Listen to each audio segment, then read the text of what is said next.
इस कहानी के सभी पात्र, घटनाएं और स्थान पूरी तरह काल्पनिक है। इनका किसी भी व्यक्ति या वास्तविक घटना से कोई संबंध नहीं है।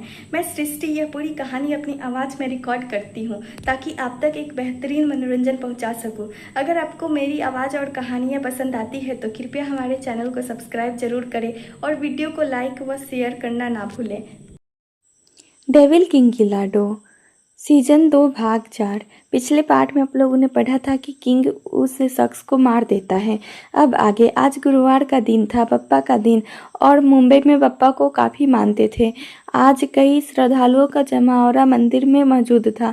कई लंबी लाइनें लगी थी। तभी वहाँ एक लड़की भागते हुए आती है और इतनी लंबी लाइन देख मासूम सा चेहरा बना खुद से कहती है, अरे इतनी भीड़ में मैं बेस्टी कहीं मेरी बातें को अनसुना न कर दे। एक तो कड़ी धूप, उस पर इतनी लंबी लाइन। उस लड़की का लाइन में लगने का बिल्कुल इरादा नहीं था। वो आसपास नज़र घुमाती है, तभी उसकी नज़र वीआईपी सेक्शन की तरफ जाती है जहां एक औरत व्हीलचेयर पर थी। उन्हें देख उसकी आंखों में चमक आ जाती है। वो जल्दी से जाती है और उस औरत के व्हीलचेयर को पीछे से धक्का देते हुए कहती है, अरे आंटी, आप फिक्र मत कीजिए, मैं हूँ ना, मैं आपको अंदर लेकर जाऊंगी। उस लड़की की बातें सुन उस औरत के होठों पर हल्की मुस्कान आ जाती है और वो उसे लेकर मंदिर के अंदर चले जाती है। कुछ ही देर में वो लड़की गणेश जी के सामने हाथ जोड़े खड़ी उनसे कहती है, पहले तो बड़ा वाला सॉरी बेस्टी, लेकिन मैं क्या करती, आपको तो पता है ना कि मैं धूप में ज़्यादा खड़ा नहीं रह सकती, चक्कर आता है। चलो अहम मुद्दे पर आते हैं। ये क्या बेस्टी, आप मेरे साथ ऐसा करोगे? एक छोटू सा तो चीज़ मांगा है आपसे, बस मुझे एक अच्छा सा जॉब दिला दो। अब इतने बड़े भूल भुलैया जैसे शहर में मैं अकेली जान कहाँ नौकरी ढूंढने निकलूँ? और ये नौकरी नहीं दिलवा रहे हो तो कम से कम टॉपर ही बना दो। एवरेज स्टूडेंट बनाने की क्या ज़रूरत थी? लोग तो मेरा रिज्यूम देखकर ही बाहर का रास्ता दिखा देते हैं, कहते हैं अच्छे ग्रेड वाले एम्प्लॉय चाहिए। अरे मैं टॉपर नहीं हो सकती तो क्या मेरी गलती ही थी? प्लीज़ गन्नू साहब, कोई सेटिंग करवाओ और मुझे जॉब दिला दो। अरे मुझे तो टिकटॉकर बनना था।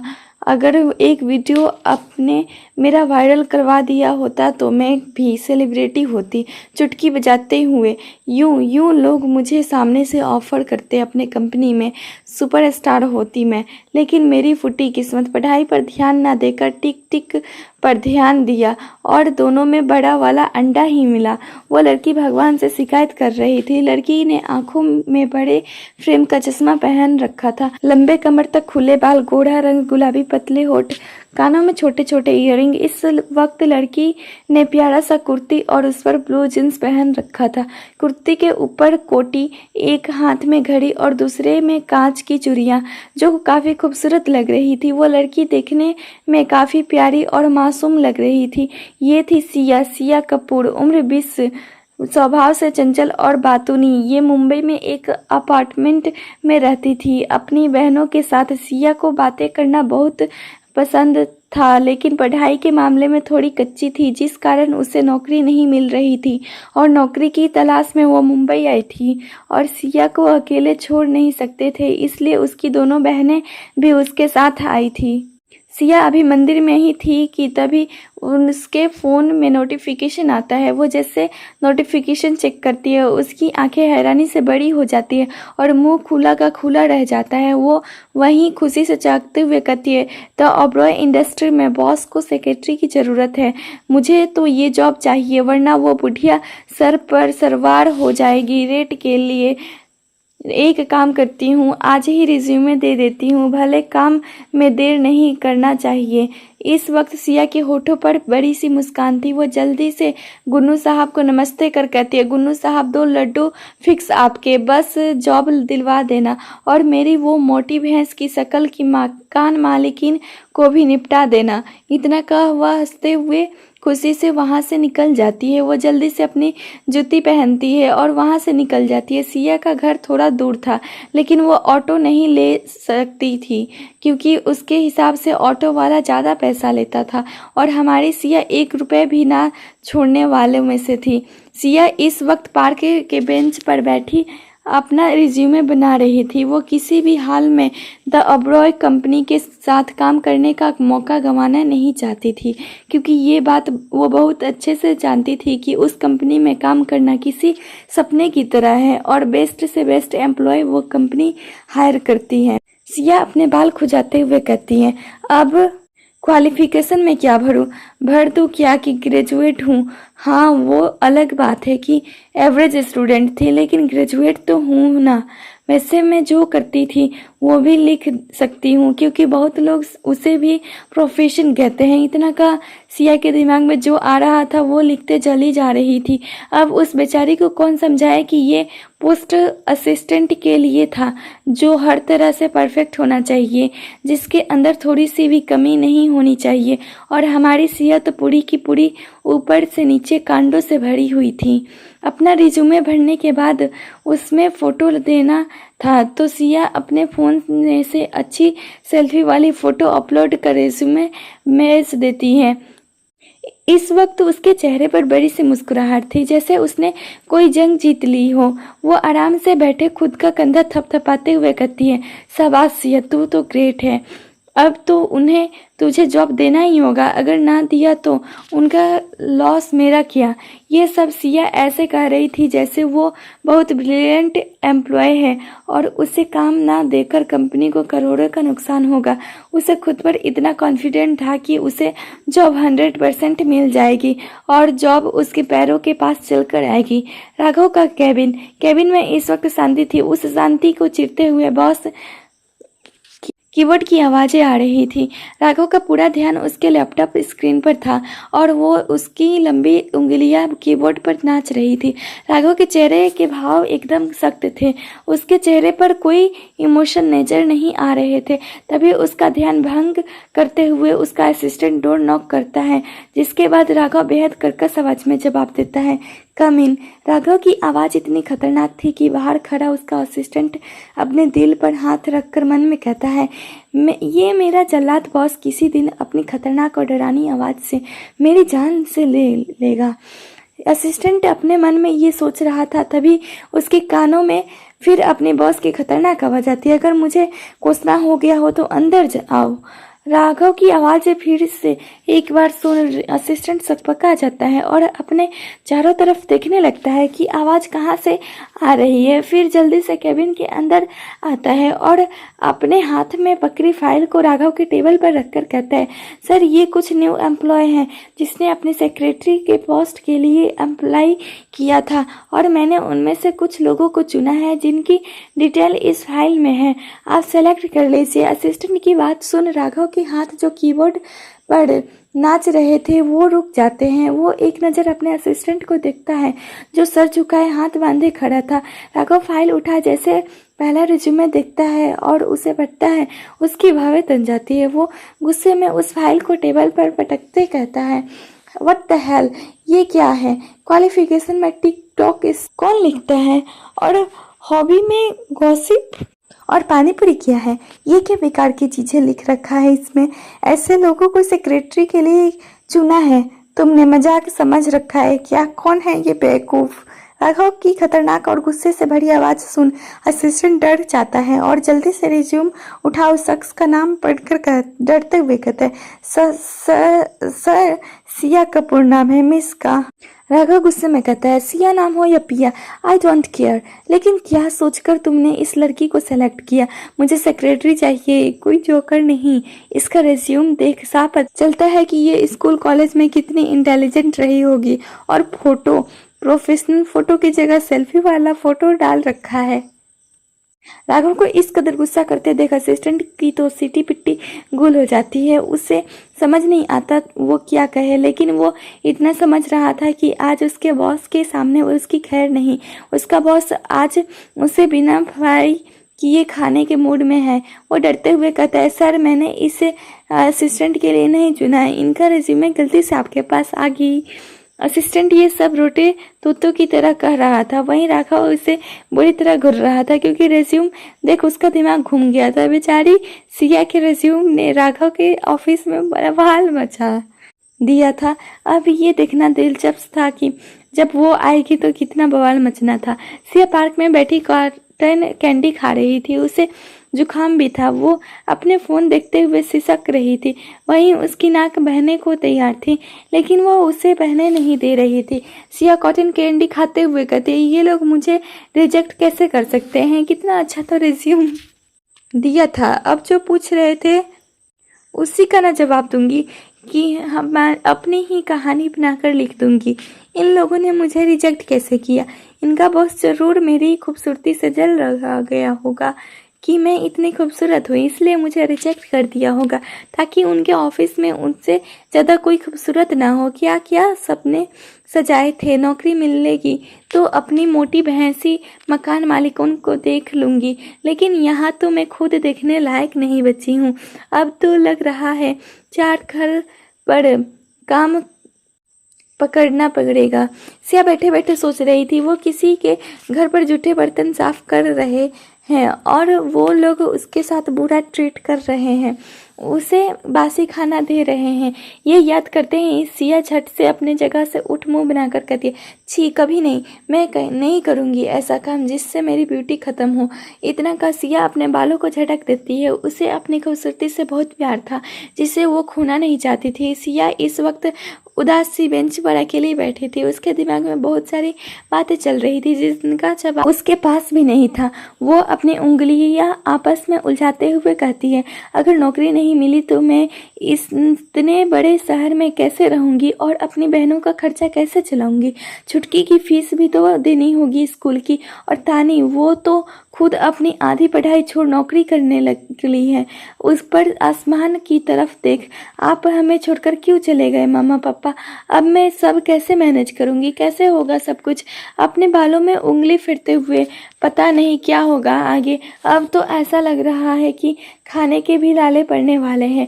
मैं बिल्कुल नहीं चाहती मेरी तानी अकेले हमारा भार उठाए और ना मेरी छुटकी की पढ़ाई रुके। मुझे हार नहीं मानना है, बल्कि वापस नौकरी ढूंढना है। इस वक्त सिया की आंखों में एक आत्मविश्वास झलक रही थी, जैसे उसने दृढ़ निश्चय कर रखा था कि उसे किसी भी हाल में नौकरी ढूंढना ही है। राघव इस वक्त अपने कार में था और लैपटॉप पर कुछ काम कर रहा था। उसका सारा ध्यान लैपटॉप की स्क्रीन पर था।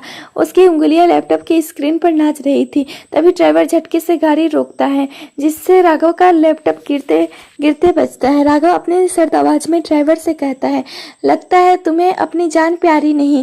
राघव की खतरनाक आवाज सुन ड्राइवर अंदर तक कांप जाता है, लेकिन फिर हिम्मत करते हुए कहता है, सर वो आगे लड़की। ड्राइवर के मुंह से आवाज नहीं निकल रही थी। वहीं राघव के चेहरे पर बेहिसाब गुस्सा नजर आ रहा था, क्योंकि उसे एक इम्पोर्टेंट मीटिंग में जाना था और वो लेट हो रहा था। राघव कार से उतरता है तो देखता है कि उसके कार के सामने एक लड़की जमीन में बैठी है।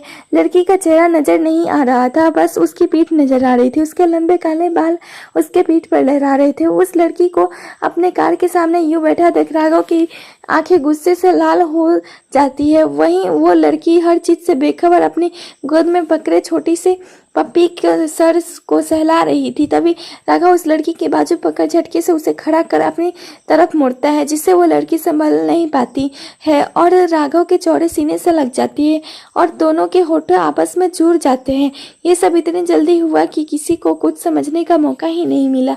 उस लड़की के लंबे बाल राघव के चेहरे पर आ रहे थे, जिससे राघव अपने चेहरे से हटाता है तो देखता है कि वो लड़की अपनी बड़ी बड़ी आंखों से राघव को ही देख रही थी। उसकी बड़ी बड़ी गुड़िया जैसी आंखें राघव को अपने तरफ आकर्षित कर रही थी। ये लड़की लाइफ का पहला किस था, वरना आज तक उसने कभी किसी लड़की को खुद के इतने करीब आने नहीं दिया। राघव को इस लड़की के होठ काफी सॉफ्ट लग रहे थे। पता नहीं उसके दिमाग में क्या आता है कि वो उस लड़की को कमर से पकड़ अपने और करीब खींच लेता है और उसके होठों को प्यार से चूमने लगता है। लड़की के स्ट्रॉबेरी लिप बाम का टेस्ट राघव की अपनी तरफ और आकर्षित कर रही थी, जिससे वो हर चीज से बेखबर बस उसके चूसे जा रहा था। उसे इस बात की भी जरा खबर नहीं थी कि वो बीच सड़क पर खड़ा है और आने जाने वाले लोग उसे देख रहे हैं।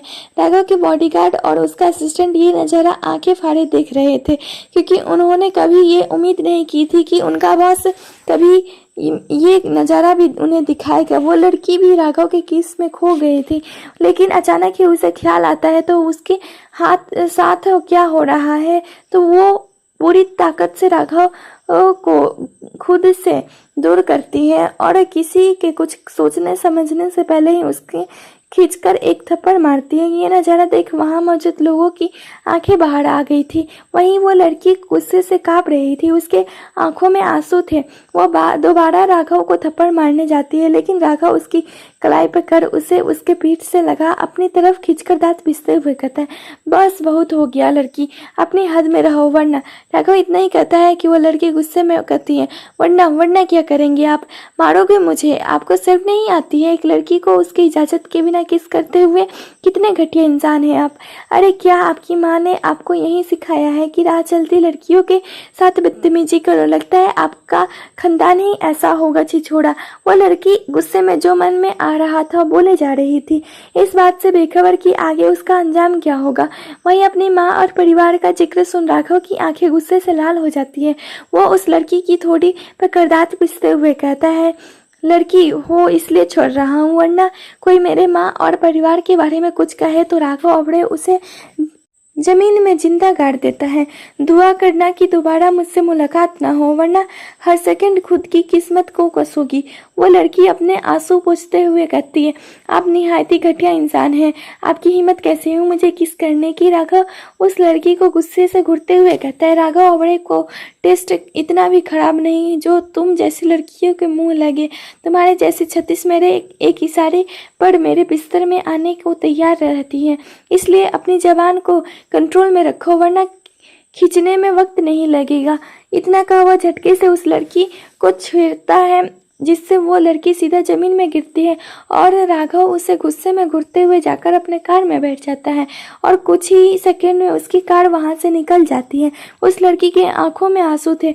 वो अपने उल्टे हाथ से आंसू पोंछते हुए कहती है, क्यों गन्नू साहब, मैंने साथ ऐसा हमेशा क्यों होता है? मैंने किसी का क्या बिगाड़ा है? सब बहुत बुरे हैं, अमीर है तो क्या, गरीबों की इज्जत नहीं करेंगे ये लोग? अगर ये राघव अबड़े हो तो मेरा नाम भी सिया कपूर है। बैंड एक नाच बजा दी इनका तो कहना।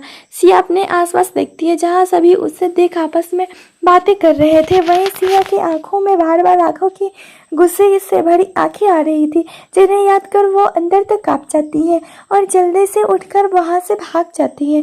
राघव इस वक्त अपने कैबिन में मौजूद था। कैबिन में पिन ड्रॉप साइलेंट था। अगर इस वक्त वहां एक सुई भी गिरती तो उसकी आवाज भी लोगों को साफ सुनाई देती।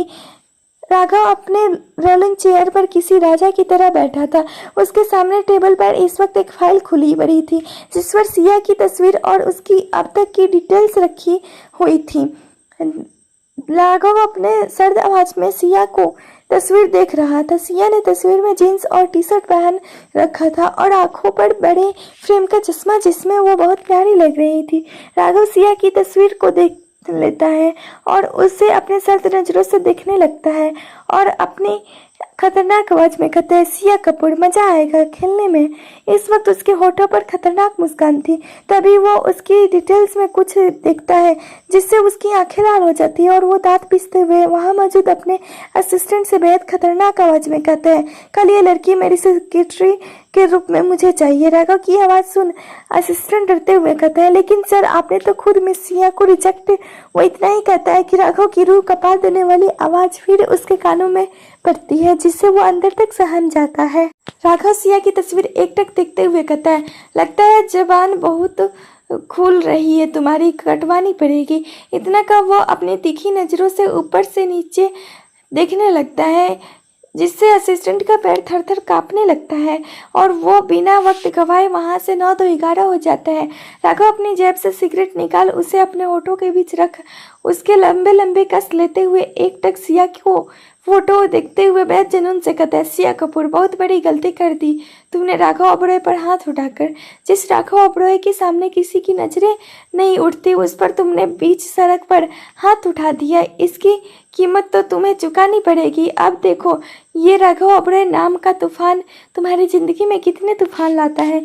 इतना का वो मिस्टीरियस तरीके से मुस्कुराने लगते हुए जलते हुए सिगरेट को अपने हाथों में ही मसल देता है। रात का वक्त था और सिया इस वक्त अपने अपार्टमेंट में बालकनी में मौजूद झूले पर अपने घुटनों को जोड़े बैठी थी। इस वक्त सिया ने एक बेहद सफ़ेद रंग का प्यारा सा टी शर्ट और गुलाबी रंग का पैजामा पहना रखा था और बालों को जुड़ा बनाया हुआ था, जिसमें से कुछ लट्टे उसके गालों पर आ रहे थे। सिया इस वक्त बहुत मासूम और प्यारी लग रही थी, लेकिन उसकी खूबसूरत आंखें आंसुओं से भरी हुई थी। वो आसमान की तरफ देख शिकायती लहजे में कहती है, मम्मा पापा, आप लोगों हमें छोड़कर क्यों चले गए? आप लोग कहते थे कि आपकी सिया बहुत स्ट्रांग है, लेकिन मैं बिल्कुल स्ट्रांग नहीं हूँ। मैं बहुत कमज़ोर हूँ, मैं कुछ ठीक नहीं कर सकती, मैं हर काम बिगाड़ देती हूँ। बड़ी बहन मैं हूँ, सारी जिम्मेदारी मुझे निभानी चाहिए, लेकिन तानी सारी जिम्मेदारियाँ वो निभाती है। आप लोगों को पता है ना, उसने अपनी पढ़ाई बीच में छोड़ दी और वेटर की नौकरी कर ये घर चलाती है। आप लोगों की छुटकी अभी वो अपने कॉलेज के साथ साथ बच्चों को ट्यूशन भी पढ़ाती है, जिससे तानी दी की मदद हो जाए। एक मैं ही हूँ जो कुछ नहीं कर पाती। अब मैं हमेशा से पढ़ाई में अच्छी नहीं थी, कोई काम परफेक्ट नहीं कर सकती, तो क्या इसमें मेरी गलती है? मैं भी उनकी मदद करना चाहती हूँ, लेकिन मैं कर नहीं पाती। किसी ने सही कहा है, सिर्फ माँ बाप ही बच्चों को संगे और उसके बिना बच्चों की कोई ज़िंदगी नहीं। इतना का वो रोने लगती है। रोने से उसके जुकाम हो गया था, तभी उसे राघव का किस करना याद आता है। वो उल्टे हाथों से अपने आंसू पोंछती है और फिर से ऊपर आसमान की तरफ देखकर कहती है, आप लोगों को पता है, आज एक जंगली बिल्ली ने मेरी फर्स्ट किस चुरा ली, जिसे मैंने अपने होने वाले पति के लिए बचा कर रखा था। क्या सब इतने ही बुरे होते हैं? क्या कभी कोई किसी की फीलिंग नहीं समझ सकता? मुझे तो लगता है उसकी ना कोई बहन ही नहीं होगी, तभी वो किसी लड़की की इज्जत नहीं कर पाए। अगर बहन होती तब उन्हें पता चलता। इतना का वो रोते रोते झूले पर ही सो जाती है। राघव इस वक्त अपनी बालकनी में शर्टलेस आंखें बंद किए खड़ा ठंडी हवाओं को अपने चेहरे पर महसूस कर रहा था। वो अपनी आंखें खोलता है और अपने हाथ में मौजूद आंसी की तस्वीर देखने लगता है। उस तस्वीर को देखकर राघव के आंखों में आंसू आ जाते हैं। जो राघव ओबरॉय का सख्त मिजाज देखा था लोगों ने, आज वहीं राघव ओबरॉय की आंखों में आंसू थे। राघव आंसी की तस्वीर को देखते हुए कहता है, कहाँ हो प्रिंसेस तुम? भैया तुम्हें बहुत याद करते हैं बच्चा, भैया के पास आ जाओ वापस। इस बार भैया आपको कभी दूर खुद से नहीं करेंगे, प्लीज़ वापस आ जाओ। इतना का वो होले से उस तस्वीर को चूम लेता है, लेकिन अचानक से उसकी आंखें लाल हो जाती है। वो खुले आसमान को अपनी जलती हुई निगाहों से देख अपनी खतरनाक आवाज़ में कहते हैं, मैं अपनी प्रिंसेस को पताल से भी ढूंढ लूँगा, जहाँ छुप सकती है छुप ले विक्रम ओबरॉय, क्योंकि अब ये राघव ओबरॉय कोई 13-14 साल का बच्चा नहीं, बल्कि इस हिंदुस्तान का किंग है, राजा है वो इस हिंदुस्तान का। तुझसे अपने सारे पुराने हिसाब पूरे करूँगा और अपनी बच्ची को भी अपने पास ले आऊँगा। बस कुछ दिन और प्रिंसेस, फिर तुम भैया के पास आओगी। इतना का वो गहरी सांस लिए आसमान की तरफ देखने लगता है। तभी उसके जेब में रखा फ़ोन बजता है। राघव जैसे जेब में फ़ोन निकालता है, सामने वाले की बातें सुन उसकी आंखों में चमक आ जाती है और होठों पर मुस्कान। वो बिना कुछ कहे फ़ोन काट देता है और आंसी की तस्वीर को अपने सीने से लगा लेता है। सूरज सर पर आ चुका था। ये एक ऐसी सुबह थी जो बहुत कुछ बदलने वाली थी। लोगों का ज़िंदगी को देखने का नज़रिया बदलने वाला था। किसी की बेरंग ज़िंदगी में अनेकों रंग भरने वाले सुबह थी ये। सिया आराम से पेट के बल अपने बेड पर सो रही थी। उसके लंबे बाल पूरे तकिए पर बिखरे हुए थे। तभी साइड में रखा उसका फ़ोन बजने लगता है। फ़ोन की रिंग से सिया को चिढ़न हो रही थी और ये चीज़ उसके चेहरे पर साफ नजर आ रही थी। वो अपनी नींद से बोझल आंखों से लैंप टेबल पर फ़ोन देखती है। उसके बाद फ़ोन उठाए सोए ही उसे अपने कान पर लगा लेती है। तभी सामने से काफ़ी आबर पूर्वक एक मर्द की आवाज़ आती है, क्या मेरी बात मिस सिया से हो रही है? सिया बस नींद में हम कहती है। तभी सामने से दोबारा आवाज़ आता है, मैम मैं द ओबरॉय कॉर्पोरेशन से बात कर रहा हूँ। आपने अपना रेज्यूमे भेजा था और हमें ये बताते हुए खुशी हो रही है कि आपको सेलेक्ट कर लिया गया है। आपको आज से जॉब ज्वाइन करना होगा। सिया जैसे ये बात सुनती है उसकी नींद तो मानो हवा की गिरफ्तार से गायब हो जाती है। वो झट से बेड पर उठकर बैठ जाती है। अब तक फ़ोन कट चुका था। सिया के लिए ये किसी सदमे से कम नहीं था। उसे तो अभी भी यकीन नहीं हो रहा था कि इतनी बड़ी कंपनी ने उसे अप्रोच किया। वो बेड पर खड़े होकर खुशी से कुदकते हुए कहती है, वाह सिया, तुम सी ग्रेट हो। अब तो तानी को काम करने की ज़रूरत नहीं पड़ेगी और अभी उसके कॉलेज के फीस की भी चिंता नहीं होगी। Thank you bestie. इसी तरह बस अपना आप मेरे साथ रहना। सिया बेड से नीचे कूदक बाथरूम में भाग जाती है। राघव का घर। एक नौकर नाश्ते के टेबल पर नाश्ता सजा रहा था। वहाँ एकदम शांति थी। उस नौकर के हाथ भी काँप रहे थे। उसे डर लग रहा था अगर उससे थोड़ी भी आवाज़ होती तो वो सीधा ऊपर जाता। वो पूरे टेबल को सजाने के बाद जूस के गिलास को देखता है जिस पर उंगलियों के निशान थे। वो बिना देर किए जल्दी से उसे अपने कपड़े से साफ पोंछ साइड में सर झुकाए और हाथ बांधे खड़ा हो जाता है। सभी नौकर एक कतार में खड़े थे। तभी सभी का सर नीचे झुका हुआ था।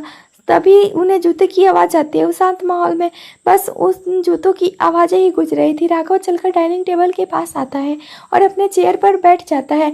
उसकी ऑरा कुछ इस प्रकार था कि अच्छे अच्छों की पतलून गीली हो जाती। राघव बिना नौकरों पर ध्यान दिए अपना फ़ोन चलाते हुए जूस पीने लगता है। उसके बाद बेहद सर्द आवाज़ में कहता है, आप सबके छोटे साहबजादे कहाँ हैं? ये सुनते ही सबकी सीटी पीटी गुल हो जाती है। सभी बेचारगी से एक दूसरे का चेहरा देखने लगते हैं। तभी फिर से राघव की आवाज़ उनके कानों में पड़ती है। लगता है आपने छोटे साहबजादे से वफादारी कुछ इस प्रकार निभाई जा रही है जिसके लिए अपनी जान की भी परवाह नहीं है आप सबको। ये सुनने की देर थी कि राघव के मुंह से निकले ये चंद अल्फाज वहाँ मौजूद लोगों की रीढ़ की हड्डी तक कपा गई। लेकिन फिर भी उन्होंने कुछ नहीं कहा। लेकिन एक नौकर जो वहाँ नया था वो अपनी जान के साथ सौदा नहीं कर सकता था, इसलिए वो किसी रट्टे तोते की तरह कहता है, बड़े साहब, छोटे साहब कल रात घर नहीं आए थे। इतना का वो चुप हो जाता है।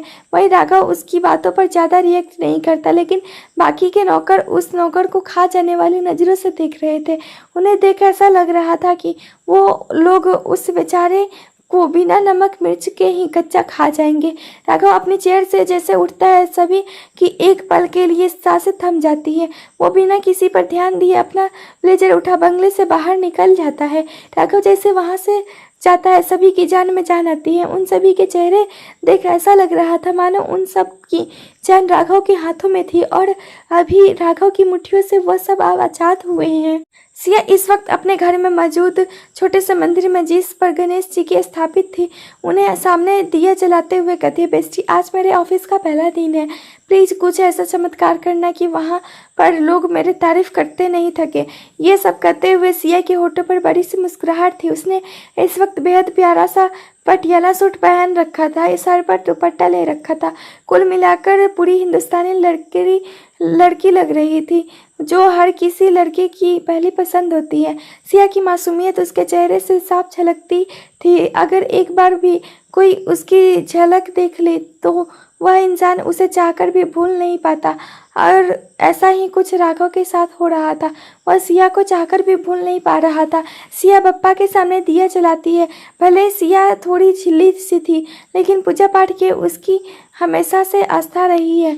जब वह छोटी थी तब उसकी माँ अक्सर उसे मंदिर ले जाया करती थी और उसे हरदम कहती रहती थी कि इस दुनिया में कोई साथ दे ना दे लेकिन बप्पा हमेशा आपके भक्तों के रक्षा करते हैं, वह उन्हें कभी अकेला नहीं छोड़ते। अपनी माँ की यही बातें सिया के मन में घर कर गई थी। वह अपने माँ पापा से बहुत प्यार करती थी। जब उनकी मौत हुई तो ये कहना गलत नहीं होगा कि वह मासूम सी बच्ची पूरी तरह बिखर चुकी थी, लेकिन उसने अपनी बहनों को भी संभालना था, इसलिए उसने खुद को मजबूत बना लिया और हमेशा के लिए अपने चेहरे पर दर्द को छुपाने के लिए मुस्कान की कवर चढ़ा ली। सिया इस वक्त स्टैंड पर खड़ी बस का इंतजार कर रही थी, लेकिन कुछ दूर तक बस का नामो निशान नहीं था। ऊपर से गर्मी जिससे वो बहाल हुए जा रही थी। सिया के चेहरे पर चीट साफ नजर आ रही थी। वो वहाँ से गुजर रहे एक आदमी को रोककर पूछते, दादा आज बस नहीं आएगी क्या? सिया की बातें सुन वो आदमी उसे ऊपर से नीचे देखता है। उस आदमी की नज़र खुद पर महसूस कर वो अपना दुपट्टा ठीक कर लेती है। तभी वो आदमी कहता है, आज बस की स्ट्राइक है, आज कोई बस नहीं आएगी। इतना का वो आदमी वहाँ से चला जाता है और सिया उसके सर पर तो मानो बिजली गिर पड़ी थी। उसे तो ऐसा लग रहा था मानो वो अभी चक्कर खाकर गिर पड़ेगी। वो खुद को कोसते हुए कहते हैं, इंस्टाग्राम पर रील्स देखने से अच्छा अगर मैं न्यूज़ देख लेती तो अच्छा होता। कम से कम यहाँ बेवकूफ़ों की तरह खड़ी तो नहीं रहती। सिया खड़े खड़े खुद को कोस रही थी। वहीं वहाँ से गुजर रहे लोग उसे अजीब सी नज़रों से देख रहे थे, मानो उसने सिया पागल लग रही थी। तभी वहाँ एक ऑटो वाला आता है तो सिया बिना पास के ऑटो में बैठ जाती है। ऑटो एक बड़ी सी कांच की इमारत के सामने आकर रुकती है, जिससे सिया उतरती है और सिया की नज़रें जब अपने सामने मौजूद बिल्डिंग पर जाती है तो उसका मुंह खुला का खुला रह जाता है। वह जल्दी से खुद की चींटी काट कर कहती है, यह सपना नहीं हकीकत है। मतलब मैं सच में यहाँ काम करने वाली हूँ, मतलब मैं यहाँ काम करूँगी। सिया को खुद को समझ नहीं आ रहा था कि वो क्या बोले जा रही है। उसके चेहरे पर खुशी साफ नज़र आ रही थी। वो जल्दी से अपने बैग से अपना मोबाइल फ़ोन निकाल और अपनी सेल्फी लेने लगती है। उसने कई सारे सेल्फी ली थी और अभी भी ले रही थी। तभी वो ऑटो वाला कहता है, अरे मैडम फ़ोटो बाद में खींचना, पहले मेरा भाड़ा तो दे दो, मीटर चालू है, मुझे और भी पैसेंजर लेने जाना है। ऑटो वाले की कारण सिया की सेल्फी बिगड़ गई थी। सेल्फी के साथ साथ उसका मुंह भी बिगड़ चुका था। वो अपने बैग से पैसे निकाल ऑटो वालों को दे देती है, जिसके बाद ऑटो वाला वहाँ से चला जाता है। वहीं ऊपर की मंजिल में मौजूद राघव अपने केबिन में खड़ा सिया की सारी हरकतें देख रहा था। सिया की ऐसी बचकानी हरकतें देख वो कहता है, स्टूपिड गर्ल। इतना का वह जाकर अपने रेलिंग चेयर पर बैठ जाता है और वहाँ मौजूद अपने असिस्टेंट से कहता है, मिस सिया कोई कॉफ़ी लेकर मेरे केबिन में भेजो, आज इससे तुम्हारी छुट्टी। अब मुझे वही असिस्टेंट करेगी। ये सब कहते वहीं असिस्टेंट के मन में तो लड्डू फूट रहे थे। उसे इस वक्त गरबा करने का मन कर रहा था, लेकिन उसके जलाद बॉस का मन बदल जाता, इसलिए उसने वहां से निकलना ही बेहतर समझा। सिया जैसे ऑफिस के अंदर कदम रखने जा रही थी, तभी वहां मौजूद गार्ड उसे रोककर कहता है, कौन है आप और किससे मिल रहा है? सिया जल्दी से अपने बैग से कॉल लेटर निकालती है, उससे गार्ड को दिखाती है, काका इस कंपनी में मेरी नौकरी लगी है। सिया के मुंह से काका सुन वो गार्ड हैरान रह जाता है, क्योंकि आज से पहले वहाँ काम कर रहे किसी भी एम्प्लॉय ने उसे इतनी इज्जत नहीं दी थी। उन लोगों के लिए बस वो एक मामूली से गार्ड थे। वो गार्ड सिया को अंदर जाने की इजाज़त दे देते हैं, जिसके बाद वो मुस्कुराते हुए कंपनी के अंदर चले जाती है। अंदर कदम रखते ही उसकी आंखें फटी की फटी और मुंह खुला का खुला रह जाता है। अंदर का नज़ारा बेहद खूबसूरत, फर्श कुछ इस कदर चमक रही थी कि उसमें अपना अक्स तक नज़र आ रहा था, और ऊपर से वहाँ एसी के कारण ठंड था जो सिया को सुकून दे रहा था, क्योंकि वो काफ़ी देर से धूप में थी और ये ठंडी ठंडी एसी की हवा उसे सुकून पहुँचा रही थी। सिया अपने मन में कहती है, ये ऑफिस नहीं, ये तो स्वर्ग है, स्वर्ग। सिया आसपास की चीज़ों को काफ़ी उत्सुकता से देख रही थी। तभी उसकी नज़रें वहाँ काम कर रही लड़कियों पर जाती है, जिन्होंने किलो भर मेकअप और काफ़ी मॉडल कपड़े पहन रखे थे। ये देख सिया का मुंह बन जाता है। तभी रिसेप्शनिस्ट पर बैठी लड़की कहती है, हेलो मिस, किससे मिलना है आपको?